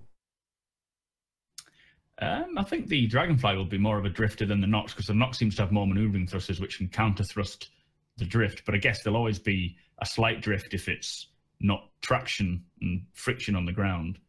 I'm hoping you have the ability to turn off a lot of that stuff. Yeah. So that you can just do the drifts if you want to. Similar like in a ship, right? Like I want racing to be really sort of like, I can turn all these thrusters off if I want to, and I can have that amount of drift, and I can turn the basically assists upwards. Right, so yeah, I can like turn traction these assists control. off, or I can turn these assists traction on. control, assists, racing drifting mode. Control. That would be cool. Kind of setting it yourself. I mean, one of the things that the item system 2.0 and that cockpit interaction system, it does allow you to turn off all these things and do lots of stuff. So I'm hoping that we do have control of our systems at that kind of level, and that racing will get so competitive that it'll be like, yeah, you on the ground, you initiate your afterburner so that you get that like little boost around the corner and stuff. That'd be great. Well, Nocturne says gravity of a planet will affect it too, depending on the type of gravity of that planet. Interesting races. It will. It'll be. I'll struggle. I know. Maravrin asks, I like the mechanic of having beacons, making quantum travel to specific locations easier, but do you think that this will mean that manual quantum travel will not be a thing? Manual meaning travel without a specific destination, just engage quantum and move in whatever direction you're facing. I mean, it's in there now, so I don't see why they would take that out. Yeah, no, right? I don't think you're going to need a beacon just to quantum travel. I think you can quantum travel to wherever you'd like. It's more of a custom, Okay, so the new way they are doing quantum traveling literally looks for a point that you're traveling to. So I'm not sure if we can randomly quantum travel anymore without a point of destination. Unless that when you randomly do it, it does it a set distance. Well, they'll have to allow it, because if you're exploring, you wouldn't explore at top ship speed because it would be too slow. So when you're exploring, for example, you might scan down stuff and then travel to it from your star map still. It might be like a point of interest that you can walk true. to. Yeah, that makes sense. And then you can sort of pinpoint a place where you want to get to. But it might be, I mean, I hope that, so the other thing is that you might be able to go, I'm on a star map and I just can select a random area of space to teleport to and then drop a beacon there. Like, but I'm not sure if Regga's going to be able to face a direction and teleport and just go, I'm quantum traveling there. I think you might have to do it through your star map. So you might have to select a destination point. And whether you set that and it's going to be in the vastness of space is fine, whatever, or it's a point of interest. I don't know. I'm not 100% sure. Neshma says, went back to episode 114. How long ago was that? Just a couple episodes ago, right? Yeah, I think this is 116. Yeah. So, yeah. When you guys were chatting, new cockpits like the Gladius, bindings, and stealth, do you think we'll be able to cut power to maintain velocity and essentially maintain a ballistic trajectory? Would be useful for stealth missions and getting through dangerous areas. Might burn up with your ammo. Yeah, I think you can. You just turn all your systems off. You go into decoupled and turn everything off. Yeah, you can do it now. It's just if you don't turn it off, you'll have counter thrust from the IFCS. Yeah. So if you switch everything off, you'll just drift. I think you can do it now, can't you? Yeah. You can definitely do it without burning any more afterburner. I think it works perfectly fine and doesn't slow you down. Yeah, I'm pretty sure you can go decoupled and just spin around in whatever direction you want to, while you're going in that trajectory. I'm sure you will see people stealthing with terrapins and other ships and eclipses and stuff doing exactly that. Yeah, cleverly just going. Good tactic. Yep. Neshma says, first time in a few questions. Again on episode 114. Key bindings and controllers got me thinking about my Google Pixel and voice commands. What could be more futuristic than using voice commands on your ship? thinking peripheral functions rather than most combat functions like powering up, down, sensors. Okay, and going on into HUDs and stuff like that. So that is, think visibility is a way off for voice input. You can do that now. There's a third-party program called Voice Attack, and it literally runs off of your voice and does it now. I know the Nubifier, the poster boy of HCS voice packs. Yep. There you go. There's his links to his YouTube stuff. You can learn all about that there. He even has his own voice pack through them. But he does a lot of the voice attack stuff. And that doesn't just work with Star Citizen. That can work with literally anything on your computer. But it's those, they have made, HCS that is, has made specific voice packs voiced by people like William Shatner.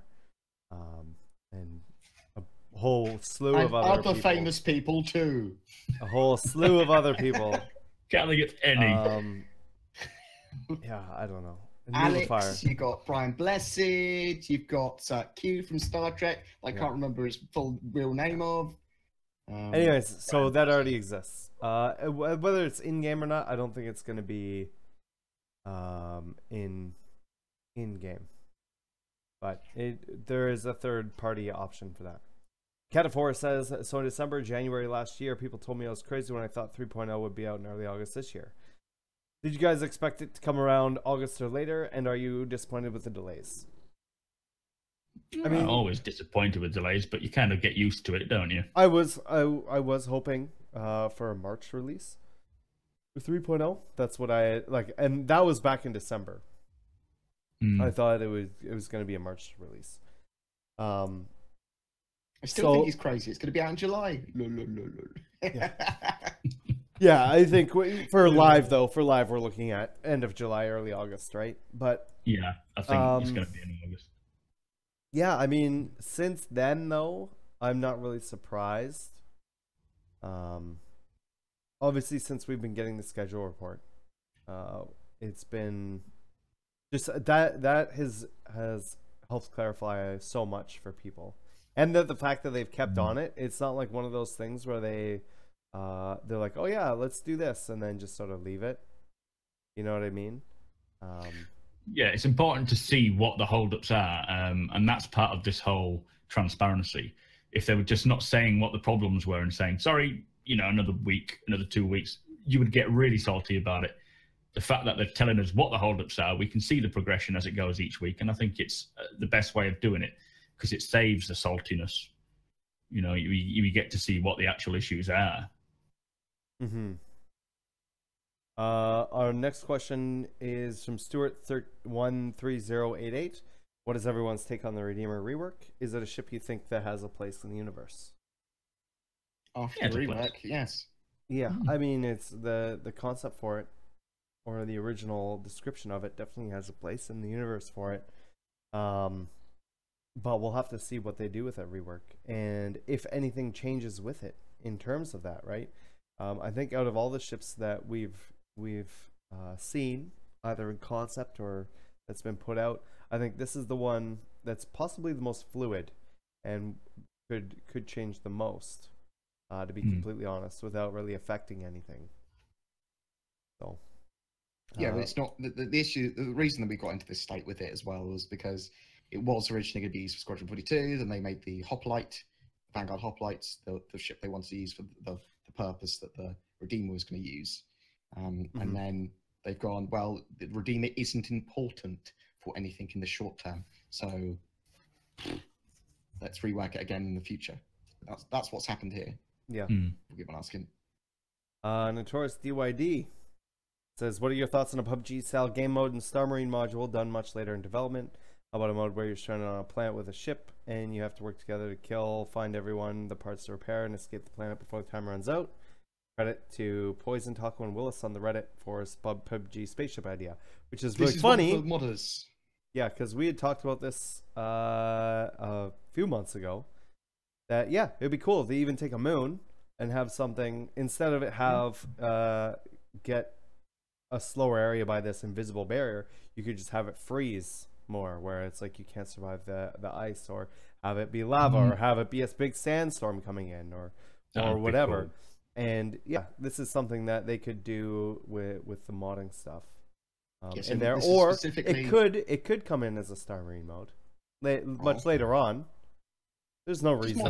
There's no reason give us why not. modding access and allow modders to do shit like that. Yeah. They're going to do it much better and Yeah. be much more passionate about that particular game mode Right. than CIG will be.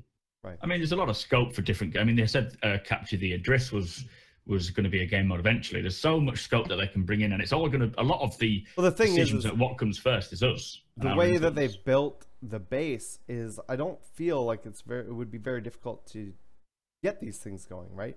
Because they have the really solid foundation for any of these games to just be able to be dropped in. It's just a rule set. It's just a rule set coming in for the specific game mode, right? All the other systems are in place. So Catafor says, if CIG would start running out of funds and if they can't get a loan, would you like them to start a monthly server fee or ask Amazon to partner up with them, or what would you like them to do to solve it? I mean, I mean, if it happened, that's saying, like, even assuming they do run out of that. I think that's a little bit of a loaded question, but I mean, there's, yeah, I think there's lots and lots of potential revenue streams for Star Citizen after the game's release that they could explore and do. Eventually, maybe we might see them do some form of extra server fee for voluntary. I mean, there's already the voluntary subscription stuff. I don't think that it will get to a stage where they require a monthly server fee. Though I wouldn't mind paying one. I wouldn't either. Yeah, we've talked about this before. A lot of people would get really fucking angry. So I think there will be a donation area, because a lot of people will want to help fund it regardless of whether they gave us the option or not. So they might as well have an option for people to donate whenever they please. It just makes sense. If people want to help, then they will. Well, they're going to have the ways that you can buy stuff with Alpha UEC, with UEC, in fact. Yeah. So that they're going to have the ability for you to buy UEC. There are going to be packages still to buy, although they're going to be very limited. And then you also have to remember, not only Squadron 42, but all the episodes after that as well will continue to bring in money, right? Like, you also have to remember that once Squadron 42 and Star Citizen are quote-unquote gone gold or gone complete, for them to create sequels and things like that is way less work when all the systems are in for them to do whatever they want to do. It's a good point with the Star Citizen MMO experience. So if you separate it effectively into two companies, you go, this is money from the single player games, which is great. It's great every time we release a game, we get it. But once they've released Star Citizen, unless more players get back into the game or more players buy UEC, they're not making more money. I mean, they'll make a lot from UEC, I'm sure, and they might have some clever Twitch integration stuff. Obviously, they are effectively partnered with Twitch because they work with Amazon, so they effectively have that. Amazon bought Twitch, so they might have some cool integration, and they've talked about it previously that there's some cool stuff coming along with Twitch. But there might be other ways that they explore for more money streams once the game's released. So I don't know. Do you think that they would do DLC? Like, and I'm talking about DLC as in a major expansion for Star Citizen, not like DLC like, oh, you can buy the ship. Like, well, Squadron 42. It would be like, okay, they had, let's say I'm talking about Star Citizen though. Let's say Star Citizen, they have said 110 solar systems, right? So let's say, okay, we want to add another 20 solar systems, but that's going to be in the DLC. And that's also going to include another race, and it'll allow you to be playable as a Xi'An if you want. Do you think that they would do something like that, or do you think that would something they would just patch in over time for free? I think it'll all be free. I don't think they'd charge. I think they've said something about that, haven't they? Fee than them to try and charge DLC separately when they do it. Like, I want everything to be available in game for everyone. I wish they had said when they were creating the game that they may consider properly doing a monthly fee eventually. Yeah. But they kind of now shot themselves in the foot with that. They said that it's still not off the table. They have said that. Like, eventually, I don't know. Yeah. Obviously, last resort, but they got to think of the long term MMO. It's like even Blizzard go with WoW. That's why I'm saying this. They go, well, we need to attract more people back. We need this monthly fee to keep the game going. Like, it's important for them, and they've got all of the fucking players in the world. So it's an interesting question. It is things like what, but they might have a really clear, quite intelligent ways of getting money streams that they've already thought about. So hopefully that's the case. Right. I think a monthly fee should genuinely be considered for the future, though people might be too. No, I don't want to like that. Fair enough. It might be. Ox Invictus says, how long do you think it would take CIG to complete all the systems? It seems to me like it would be a 4 to 5 year process, which is a long time. I feel like it's going to be a bit quicker than that. I think once they get all the tech and all the assets ready to just, because this new SolEd system they've got to create the systems doesn't take long, and all it is a case of plopping these assets into place, and then they're released. I don't think it's going to take too long. I think it's more a question of how quickly can they get all the different assets out for all the different things, right? Like how many different tile sets are they going to need for the different planets that, you know, beyond just, you know, reskinning them or whatever. A lot of the stuff that's going to take them the most time is the hero assets for each of the locations. Because that needs to be hand touched. Yeah, it needs to be unique. And the rest of the tile sets, they can be modular. They can be changed by shaders and colors and stuff to make very different. And they just have to change logos and stuff. They can do quite clever stuff to make stuff look completely different. But those unique pieces of character, like that statue in Levski and those kind of touches and specific weather effects and things like that, that takes a bit while longer. So I think you'll just see it in stages of universe. Like we'll get at release, think of the 120 systems, think 50. And then 3 months later, think another 20. And then 3 months, another 20, sort of thing. Yeah. That's what I'd expect. And that will give people enough time to explore the systems, or at least start to explore the systems that we do have in the game. Right. Yeah. Yeah. I'm finished. I was just going to keep talking for the sake of it then. Grimmy 010 says, in your opinion, how will the release of 3.0 change people's playstyle from what it is at the moment? They'll play the game. Yeah, that's a start. Yeah, that's the difference. The amount of people playing right now the number is not very high. No, I mean, for the most part, you're seeing people. I think the most gameplay is in StarEngine at the moment. Yeah, you know, unless, people coming in and checking out the persistent universe, or they've just picked up the game for the first time or whatever. But there's not really a whole lot going on with the rest of it. So yeah, I think a lot of people will play it for a long period of time because there's going to be more to do, and you can even just explore with no reason. I think the big downfall of 3.0 is going to be the player count. I think it's just going to feel.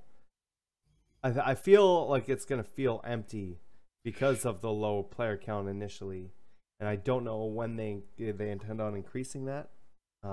Because right now 24 players in the system even feels kind of empty, and now that we will have more locations to go to and these whole surfaces to explore, I feel like you're going to be running across people even less, with the exception of like hotspots, so like landing zones and things like that.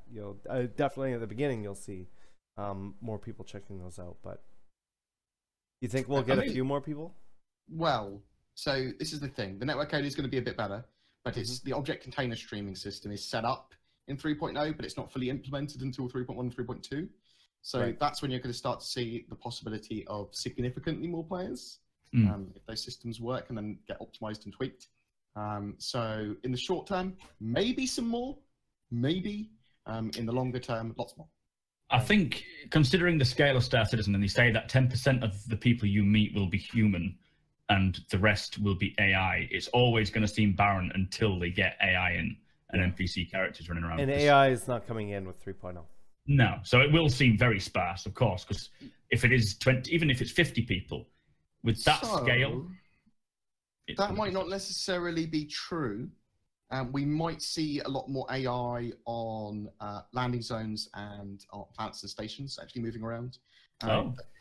we might see a lot of NPC ships, some of which may be boardable, floating around in space and like doing cargo runs in 3.0. Oh, okay. We might see stuff like that. That's the sort of stuff they had planned. Whether or not it's 100% made it in, I don't know. I know they're working on the subsumption, the pathfinding, all of that stuff. So I'm expecting to.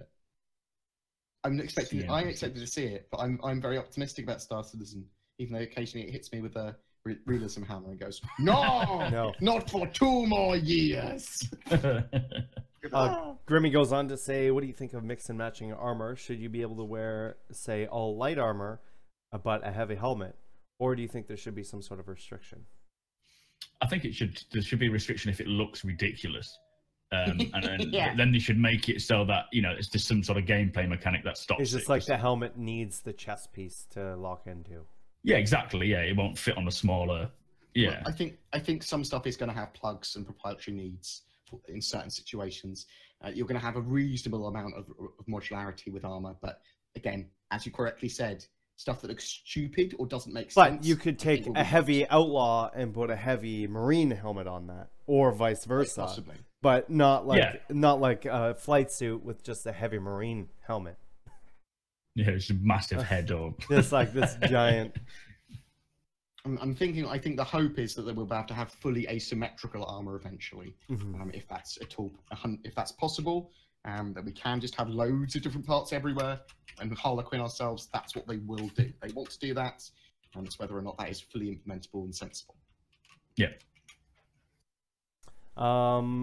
Diary of a Star Citizen. Now, I've already read this question. I'm just going to preface this with, we don't work for CIG, and so we don't have any insight of how things are being built or anything like that.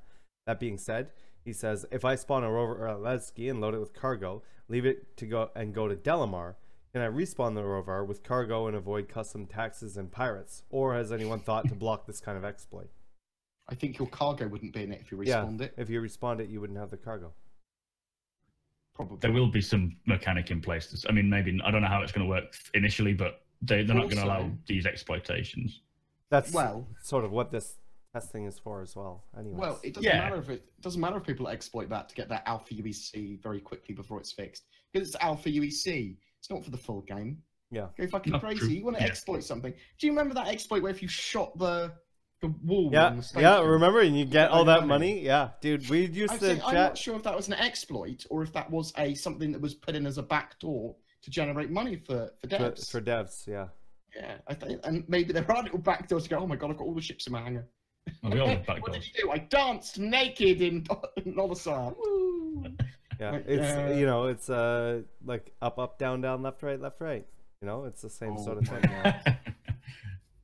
You gotta strafe up, strafe down, strafe down. I used to love left, that. left, right. Do a barrel roll, and you get it wrong. You're like, yeah.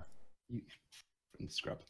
Octus Invictus says, what minigame should CIG implement when you're traveling for 30-40 minutes from jump point to jump point? Should you earn credits or rep for playing SMBRyan? Pong! Oh, sorry, I see. So that would be weird pulling you out, wouldn't it? Pull you out if you get attacked. Yeah, but I mean, it could, right? It would just take you out of the. You could have like a warning on your HUD saying, you know, get back to your cockpit because you're gonna die. Or you could access your Moby glass that's in the real world.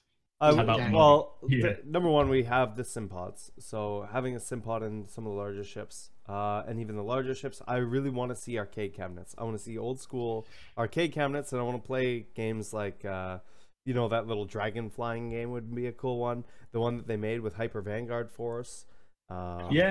Streets of Rage as well. I think we've seen was it the Polaris or maybe just a capital ship where they panned across the rec room and you could see these arcade machines. Yeah. So they're definitely going to put them in. I mean, they have them in some of the stations, right? They are not working, but they're in the StarEngine level. I mean, they were doing it for Shenmue, weren't they? So I'm sure they can accomplish it. Yeah, we're still silly things in the game for that. But I mean, I would want lots of different apps for my Moby Glass. If I'm going to be bored, a lot of people will just play the Alt Tab game, obviously. Yeah, you're always going to be bored. Or other monitor. Yeah. Yeah, and So, but I would want to see loads and loads of different mobiGlas apps. I'd want to see reasons to go into the living quarter rooms so that you could use the Redacted texture on TV to display your mobiGlas, to play cards, to play silly physics games, chess, whatever. Lots and lots of weird little things and a billion different apps on the mobiGlas. That's what I'd like to see. Yeah, and they'll keep releasing these stuff over time, and yeah, and they need to have. Didn't they say? I think 20 minutes was going to be the length of one of the longest quantum travel durations. I think.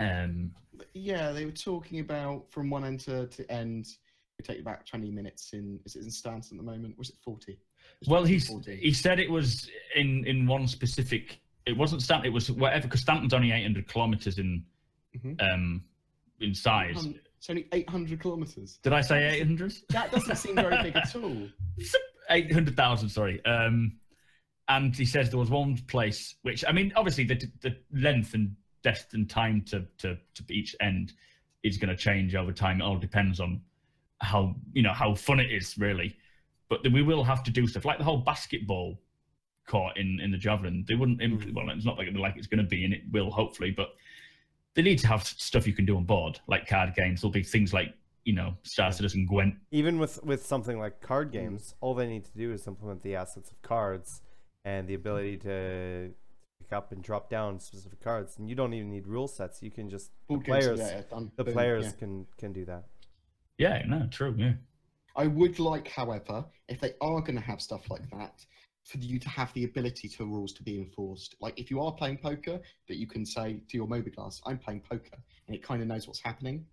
It puts you in a mini game sort of thing. Yeah, I mean, that might be too complicated to do, and Saurus might be totally right with just the simplicity of just going, dice, go crazy, guys. BoredGame Simulator, go crazy, physics simulator. I like rules to be enforced. Sometimes, like I'm playing basketball. I also remember that we also have the ability of the render to texture stuff, and so we don't know if they're going to be doing it yet, but they could do things like implement YouTube or Twitch and stuff like that on your ships, and so you can just watch stuff or use it. Yeah. Well, they did say that if people are showing a live stream of, because I know like the Mako obviously is going to be able to record and hopefully stream. That would be cool. But they said you could go and watch the Saturday board game live in a bar on a TV. And I know the Mustang Beta has a TV, so I'm sure panels, mobiGlas will have like a TV app, I would have thought. But it's just when it comes down to it, when they can be bothered to implement it. I thought of a way that the Mako might work. The Mako might stream to a channel, and then you get paid money based on how many people watch it, like on Twitch. So I was thinking it might be quite cool. Yeah, in UEC. So maybe that would actually be a thing. I think so. I think there'll be some form of UEC earning as like a news crew or report. If you're flying well enough, you can follow like the concept we saw of the Reliant Mako following a Murray Cup race. If you're able to do that and get good shots without interrupting the race, I don't know if they're gonna go that far without crashing and killing yourself. Yeah, you'd be like, oh shit! It was a good shot though. Whole race just abandoned. Moving forward, Negrus says, imagine that I'm in my ship with some NPC that hired, and then some other players sneak on my ship. How would my NPCs know that those players are intruders? Do you think that we'll have settings like attack all so they don't get killed so quickly, and that they can actually defend the ship or something like that? So basically, the question is, how does the AI knows who's intruders and who isn't? Subsumption. People that you haven't marked as friendly or part of the crew. Yeah. They'll go like, these aren't part of the crew. Kill them. And I suppose it'll be whatever you've set them to do. If you have specific security Marines on board that will go repel intruders, they'll go, these guys are intruders because they're not part of the normal crew, and they'll kill them or stun them or whatever. Yep. Yeah, there'll be a way of doing it. Craw says, is Delamar Levski 100% going to make it into 3.0, and do you think they could sneak in another landing zone with the delay to the schedule? I don't think they can fit in another landing zone. But you might see other stations, you might see other points of interest that they put in space, but no other. Are we going to see truck stop for 3.0? No. 3.1 is the plan. unless something magical happens, which sometimes it does. Yeah. Occasionally, yeah. But Del Marlewski, is that 100% in now? It is 99.9% in. Okay. I would never 100% anything. Anything, yeah. So there you go. But the plan is for it to be in. Like a condom. Yeah. 99.9%. Oh. Always Purple a chance. Cow. That's why we're Cow- 3. It's still 99.9%. It's probably less. Purple Cow 286.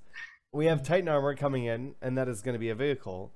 Do you think we will get the next mech suit that we can wear inside of a ship for boarding fights, or will the mech suits be a small ship size? So basically, what size do you think the mech ships or the mech suits are going to be? I They're can see gonna a be- variation. Yeah. Well, maybe. Small, medium, large. I'm a loader size. is the And way do you I think that describe they've been designing you. things with the mech suits in mind? it. Yes. Are you sure? Didn't wasn't the whole Redeemer, next great star marine? the Retaliator has a module that has a recharge station for one. Ooh. Let me bring that up while you're chatting. But I'm thinking like space stations and things like that. Like, do you think that they'll just not be able to get in? Or do you think that it's But something in your, that sort of in your needs... militarized mech suit, I think they probably won't let you in. It's like, I'm going to go shopping. Boom, boom, boom. There will be parking stations outside. If Yeah, you, but if I'm you thinking more arrive. along the lines of like the security stations and things like that. I think there'll be like on the outside there'll be little areas where you can just sort of plug it in, it'll secure it, lock it in place, and you can get out and walk around the station. And when you're ready to leave, come back in and get And in. then, do you think the mech suits will have jetpacks so you can soar through the sky like Astro Boy? That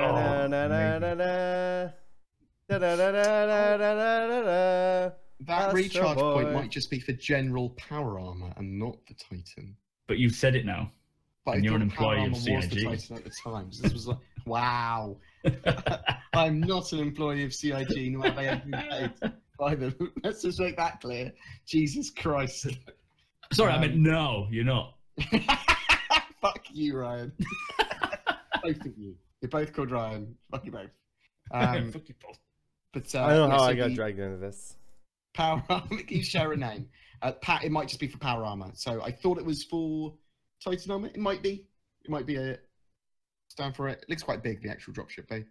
Thank you. What I'm looking at. For Anna. Don't kick me, Anna. Okay, while you're looking for that, Oraka says, will we be able to undock the Merlin to the Constellation in 3.0? And is the plan still to have the command pod on the Caterpillar be detachable? Yes, the second question for sure. Command pod is still supposed to be detachable. They are planning to have the Parasite ship undocking from the Constellation, for the P-52 from the Constellation, in 3.0 now. They talked about it very recently, and they went, we're going to try and get that in. It is the plan. I was like, oh, Yeah. fuck, okay. I thought it was a 3.1 thing, but it looks to be a 3.0 thing now. Yeah, it's been a while. Okay. Stucky says, with the Hoplite basically be doing what the Redeemer was supposed to do, do you think that the Redeemer will change roles? And if so, what are you hoping for or thinking? More gunshipy. It needs to be a gunship It's a dropship, otherwise gunship. people go furious. Yeah. Yeah, there'll need to be a Where the little Hoplite differences. isn't really a gunship. Right? The Redeemer was never really a drop ship. They just sort of added that functionality in there. But it was more a gunship. It was supposed to be a gunship, right? That's what I remember, yeah. Yeah. As long as it has its own very more focused role compared to the others, so that when people buy one, they're buying it because it's specifically not a stealthy prowler. That's the one. Prowler or a hoplite. They all need to have. Well, it will different do. roles. It's like we've got 4 bombers, and they're all completely for unique scenarios. So they'll make sure that the Redeemer has a use. Right. Daniel Sweden says, I'm thinking about buying an Orion and I want opinions about it. Will there ever be a better mining ship than the Orion? Most likely. Will it be hard to use without a crew defending you? Most likely. Is it worth it to get a Reclaimer instead of the Orion? Depends on what you want to do. Remember also that you can earn these things in game. And if you're planning on using a Reclaimer or an Orion or anything by yourself, good luck. Yeah. And they will create a small mining ship like they have done. Sorry, a small salvage. A salvage ship like they have with the mining ship. That's the one. Yeah. So my suggestion would be, unless you're running a fairly large organization or with a group of people you know are going to be playing with you and want to do the roles that are going to be required for that ship, or you're happy paying NPCs or other players to fill those roles, I would not expect to be doing these big multi-cruise ships For solo. one person, the Prospector is almost certainly going to be more financially viable for you, and in some situations would make you better. more money than Ryan, because you can get into much more densely populated asteroid clusters. You can just get out the materials that you want. You can land on planets and extract minerals there. So it's slightly different. It's not like the Orion is just better, although the Orion probably will make more money overall because it's a large ship, it's a strip miner, it needs a lot more crew. But it's kind of, you want to look away from what's going to make you a load of UEC at the moment, because that could get rebalanced and balanced, and it's going to fluctuate constantly in game. Yeah, and if you do decide to go out on your own in an Orion, do let us all know where you are. Me and especially. we'll come and help. Yeah. Let Saurus know. He'll come and give you a hand. I'll come and show you how a reclaimer works. Yeah. No, so I'm in love with the reclaimer as well at the moment. So yeah, it's cool. Ryan used to be my favorite ship, but the reclaimer is now my favorite ship. Like, yeah, same. I adore it. Yeah. Neo Onyx says, how large do you think the Redeemer will end up being the rework is completed? Thinking of the Starfarer, the Caterpillar. No, how big? Starfarer, Caterpillar, Hull C, I'm guessing it'd be rather massive. I don't see it getting much bigger than it is. No. To be honest. I think cap ships grew because Or thinks it'll get bigger? I think it's going to be big. I think the ship's going to be really fucking big. Yeah? For some reason, all of a sudden, I feel like it's going to be big. Let's not place bets. Yeah. It's going to be big. So there you go. There you go. Covent Garden Market, Super Mac Bro. Being a redacted content creator, do you make any special effort, or have you chosen a particular direction to differentiate your content from other Star Citizen creators, or to generally increase your audience? Actually, as a redacted content member, we will take a pledge to do less work. No. It's, I don't know. The only reason we joined Redacted was to collaborate ideas and bounce stuff off each other, or because some of us had weaknesses in certain areas. Like for me, I'm very strong on my SEO, so I can help the other content creators create better videos that are promoted better and that have better tags and stuff like that. The idea being that everyone on Redacted kind of pays it forward and helps each other is the idea behind it. We don't take any particular means to differentiate our content other than people wouldn't have been invited to Redacted if they had identical content as someone else. Yeah. But going back to the question for Super Mac Bro, is there anything that you do differently on purpose, or you just sort of, you know, is that something you're cognizant of? You know what I mean? Like, is it, like, do you see, for example, with let's say YouTube stuff, you make sure to not do the same stuff as Bored or Noobify or someone like that? Or do you just like say, okay, I can do this, but I can do it in a different way or whatever? I think the thing, because I've always covered news, Bored's always covered news, there's always going to be, you know, a similarity there, because there's only so much, you can't really change the news. The news is the news. And it's just always been the thing. Before I joined Redacted, it's always been what I did. So I kind of think, like, you know, there's people that are on my channel that may not know of other people's channels, and they come for my opinions more than just the content as well. So my opinion matters. But there have been times when I've sort of made a video, seen someone put it out there and thought, I'll just leave that one for now, and I'll give it a few months until that's probably died off. And I, you know, because I don't like stepping on people's toes, and there's never an intention of doing that. But sometimes if you've worked hard on a video and someone puts one up identical, you think, ah, shit, oh well, and you just put it up anyway and just hope that people can take your opinions on it. Because things I say will be different to other people's, but I do intend to do other things like gameplay and bits, and that will always be different because it's. In all honesty, I feel like you can do that easier on, not that you can't do it on Twitch, but I feel like you can do it a lot easier on YouTube than you can on Twitch, mostly because on Twitch what you're doing is you're trying, for the most part, doing it at the same time, so that sort of makes it difficult, right? Whereas YouTube, I can watch 10 different videos about the same subject from 10 different people and get their different perspectives on it. You know what I mean? In whatever order I want, and they're still going to get those views. It's going to be the same thing. Whereas with Twitch, it's more of you want those people to be there while you're live, right? And that's what the whole platform's for. So yeah, for YouTube, very much so. It's much more easy to get a community of content creators together. For Twitch, you effectively are competing with people if you're streaming at the same time. Yeah, which you don't exactly, get that kind of thing with YouTube. So scheduling with content creators is much more important when it comes to Twitch, whereas on the YouTube stuff, possibly scheduling subjects. But I actually see it slightly differently now that you've said that, SMB. You said that you would leave a video if it's very similar to someone else's. Whereas I would want to put it out. Yeah. If it's not a time-sensitive thing. No, I'd want to see yours at a similar time as mine or Noob Fires, because it's a different point of view. It's with the SEO and stuff, it would be more well received because of that. You get more hits and more views. Yeah, true. Yeah. Yeah. So, okay. And just because that's what I'm saying, right? Like, just because someone's watched one video on it doesn't mean, oh, that's it, I'm done watching that video on it.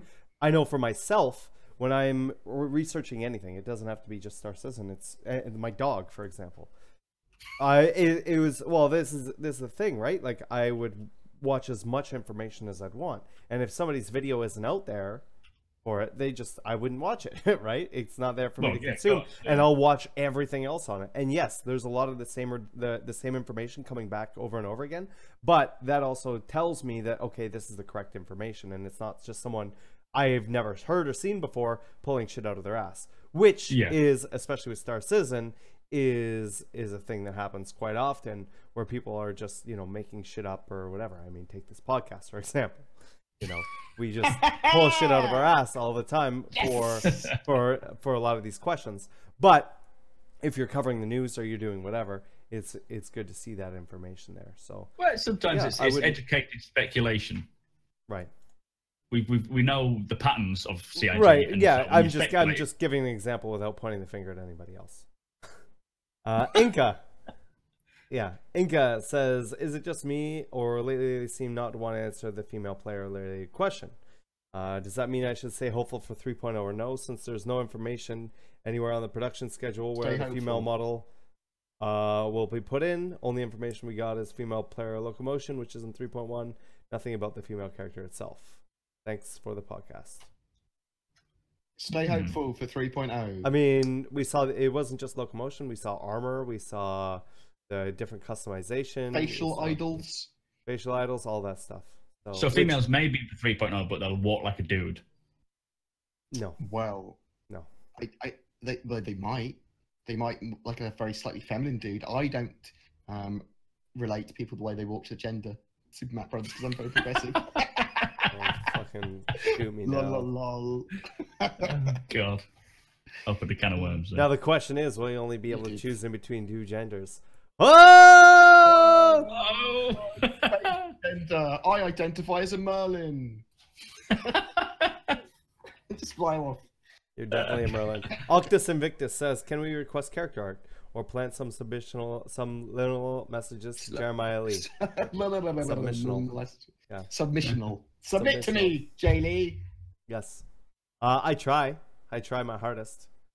I think I can't confirm. I'll have to talk to him. I don't know if I helped with the shipjacker or not.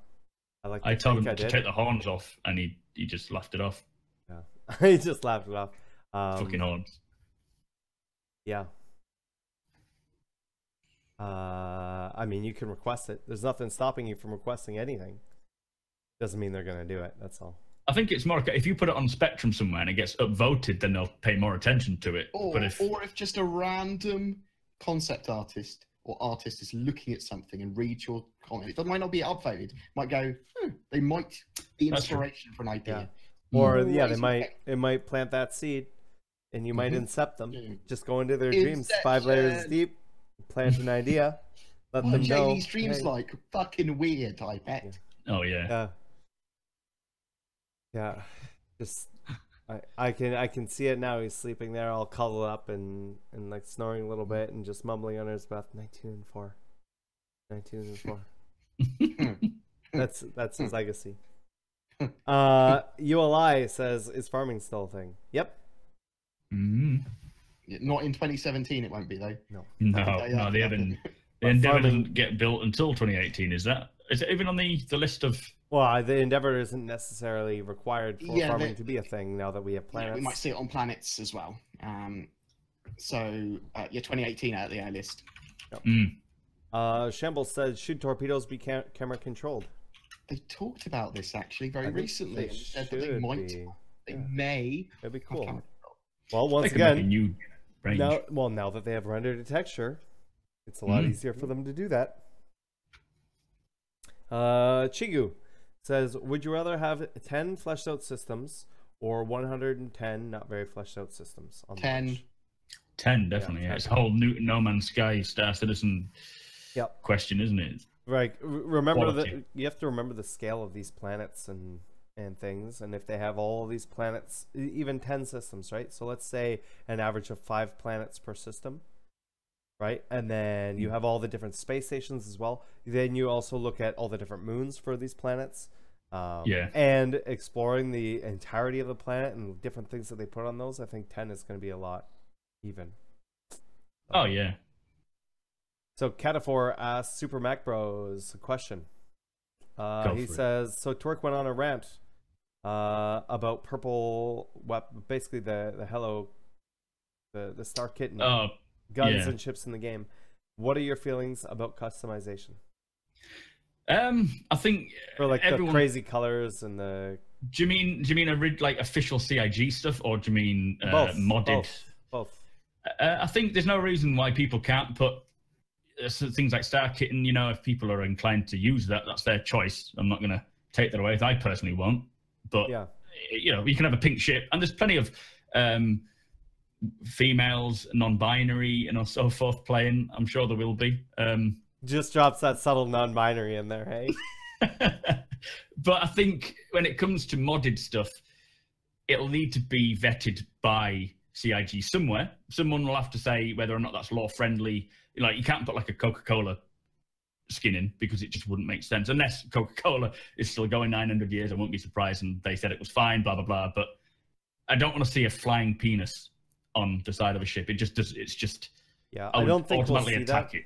I think that anything you would see, and that's something they could even make as a payment, where it's like, oh, I want to upload my logo to use in game, but you have to pay to get that reviewed, and then it could go in, kind of thing. Good, yeah. But outside of that, I could see them using like org logos and just like the paint swatches, right? So being able to have up to 3 colors on a ship, the primary, secondary, and tertiary, and being able to swap those out with different hex codes or whatever. Yeah, I think logos and things like org colors. But I mean, and org the logos freelancer kind of looks like a penis already. Just paint it pink. You know? Your penis is pink?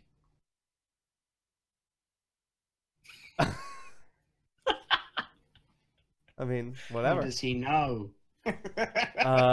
Blunt Bogey says, is there any information on the functionality of armor and flight suits? I.e., will we be adding a flight suit to add G-force resistance? Oh, it's yeah, they talked about this for the racing suits previously, but we haven't heard about that in quite a while. Yeah. I think you know, armor will have its own functionalities, like some will have like a thermal sort of thing. As I said before, you know, there'll be benefits to certain armors because you don't want you just to find one that you like and stick to it. So I think flight suits will have another sort of level of use to them, but determining what that is just yet, I don't really know. But literally, a flight suit could be as simple, for like a racing suit, as it adds less weight to your ship. It could be as simple as that. Yeah. I like the idea of G-force resistance, if that would actually be a real thing. Like, being able to affect your it's G-force stuff, yeah. Well, it's kind of real at the moment, isn't it? It's what it's a pressure pilot suit. suits have. It's a pressure suit, yeah. Pressure suit. To restrict the blood flow from rushing so quickly. So yeah, they have the surprisingly- it's the pressure on the legs and stuff like that, not so the blood doesn't rush all down into your legs. Yeah. I know a surprisingly large amount about Star Citizen, but a little tiny bit about how the real world works. So Yeah, it's just kind of Star Citizen crap now. But yeah, I think we'll see lots of different stuff for suits, for armor. Some stuff will have EVA capability, some won't. Some will have upgradable EVA. Some of the jetpacks. There'll be lots of stuff. There'll be lots of stuff to do with your armor and flight suits and modularity for that. Yeah. And our last question from Skirkins. What do you Skirkins. think / want turrets to be in game after the rework? I want them I to want work. them to be, I want them to be attached to something and not flying away. I just want them to be fun, just usable, you know. It pains me because if you're not flying, you have nothing else to do in the ship other than moral support for the pilot. Yeah. And They you run need to to the be- turret. They need to be manned turrets. Need to be more the effective than the best- pilot's weapons. Yes, they need to be the yeah. most effective option rather than slaving them, rather than replacing them with a fixed gun, rather than using an AI module, or rather than using an NPC. A manned player turret needs to have the potential to be the best option. And should be in most situations the best option. So that's a hard thing to do because at the moment they are hard work. Yeah. Yep. Yeah, it's- Yep. can rant But about they're turrets. apparently all ready to go, so we'll have to see what the new implementation is like, and then from there, if they need to make any changes, then I assume that they will, based on Hopefully. player feedback. Hopefully. But didn't they I say get- that they thought their turrets were actually working until they, like in the build, their official CIG build, they were fine. And he says they didn't see the problem until we all started complaining about it. And somehow it gets lost in translation across to the live build for everyone else to play, and they just don't work. Well, a lot of the QA stuff is done in quite an enclosed environment, like it'll be like effectively a LAN with 4 people or 8 people, and it'll work perfectly because they have pings of 0. They're not across the pond. There's no billions of external factors that are happening. So yeah, those live builds, even from PTU to live, there can be big changes that occur. Yeah. So prepare yourselves for the buggy piece of shit that 3.0 will be with the Evocati when it first gets there. Yeah. And then appreciate when it goes to the wider PTU that even it might be really fucking buggy, that it was never as buggy as when we had it before that, okay? So deal with that, okay? Yep. So that being said, Super Mac Bros, what are you up to? Where can people find you? And if you have anything to promote away. Right. I'm on Twitch. I'm trying to stream at least 4 times a week, hopefully 5 if I can be bothered. Super Mac Brothers Ryan. On YouTube, as always, continuing with the videos at Super Mac Brothers on YouTube. I'm always there. Twitter and Instagram is the same. I like those sort of things. I'm on Discord. You can find my link on my Twitch channel. Currently giving away a Nox when I reach 3,000 followers on Twitch, and giving away a Star Citizen starter package every month, courtesy of patrons on YouTube. So go and say hi, basically. There we go. Go and say hi now! BoredGamer, Now! what are you up to, and where can people find you? I am BoredGamer. You remember me from this podcast that you're currently watching. I am on BoredGamerUK on the Twitters, on the YouTubes, and on the Twitches. I am away on Friday and most of Saturday, if not all of Saturday. I'm having a Fan 42 UK tour. I'm having an exclusive interview with Aaron Roberts. Woo!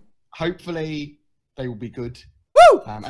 And then there is a Bar Citizen straight after that from 6 p.m. At the Old Dancer, if anyone else is in Winslow. So we're going to go straight there on the Friday after our office tour. So come down. There's going to be devs there as well if you're around. I have started doing a little bit of VR stuff. I'm sponsored by Oculus. They sent me Oculus pads and Oculus and woo! You have no idea how much that reminds me of when I was at iSeries. A woo girl? I was sitting next to I was sitting next to Cameron, CIG's events manager, who'd go there with me. And anytime people would make lots of noise, he'd go. Just howl. So what the Skyrim. So yeah, that's reminded me of that. But yeah, I'm sort of about this, so I'm going to do occasional VR videos. I'm not going to put a fuck ton of them on my channel, so don't worry about that. If people have got suggestions for Oculus games that they want me to check out or do reviews, Paranormal Activity. Fuck off. Oh yes. I want to avoid jump scares if possible. Dude, I will do them if it's not jump scares. It just feel well. There's a couple, but it just is very uncomfortable feeling. I'm just gonna tell you, it just feels really uncomfortable. It's really good. Why can't we play a nice game? Don't you want to feel uncomfortable, Gathering on VR? Okay, it's a nice game of cards. Why does it have to be a jump scare? Fuck you, jump scares. So anything I don't like about VR is that people went, this is really good for jump scares because people can't get away. And people's reaction to the jump scares are, they're trying to protect your eyes, which you can't do. You can't do. You can't look away. You can't. No, not you can properly. close your eyes. But then you gotta open them again. Yeah, then you gotta open them again. But other than that, I'm going to be doing lots of Star Citizen content up until 3.0 releases, and then I'm going to be doing lots more Star Citizen content until my eyes bleed. That's fun. Yeah, what about you, and they can find you where? BoredGamerUK and pretty much on every source known to man. If you just go Pornhub.com/BoredGamerUK. Why not? Why fucking not? That's my next thing. I'm gonna make. You want to see? Listen, if you want to see a pink dinkle, you go to Pornhub.com. Nice. It's my Pornhub account. Board Gamer Gone Wild. I'm on an adventure. It's me getting naked. Let's get my dick out, swinging around. Yeah. Have you used VR for that board? Wow. Yeah. I bet it's good, isn't it? It is. What, for porn? Yeah. I haven't used the Oculus. Can you use the controls to sort of slap and slapping tentacles? Wow. Wow. What? It's all about immersion, Source. But what are you up to before we get in trouble? I'm right after this we're gonna be streaming. I have another. I think I have 1 or 2 Nox left to give away, so we're gonna give one of those away this afternoon. Friday I'm gonna be doing another Nerdy Bartender for Canada Day. All hail the Great Canada, which is on the 1st. All hail the Great. Oh no. Let's not do some sort of. Listen, let's not get ourselves in some sort of PewDiePie situation here. Oh no. And yeah, that's pretty much it. Going to be playing some Star Citizen right after this. Playing some StarEngine if anybody wants to join. Just another friendly reminder that when 3.0 does go to the PTU, I'm not expecting that within the next week or so, but when it does, I am going to be doing a 24-hour charity stream for the local Children's Hospital, BC Children's Hospital here in Vancouver, BC, Canada. Any support for that, whether you're just able to make it by, say hello, if anybody wants to donate anything or have any ideas for things that we can do during that 24-hour stream would be fantastic. I don't know the exact date yet because I don't know when 3.0 drops. But when it does, that's what we will be doing. So, without further ado, thank you so much, guys, for coming by. Appreciate you being here. As always, we love doing it, and we will see you next week. I will be sticking around and be back in 2 minutes. Bye.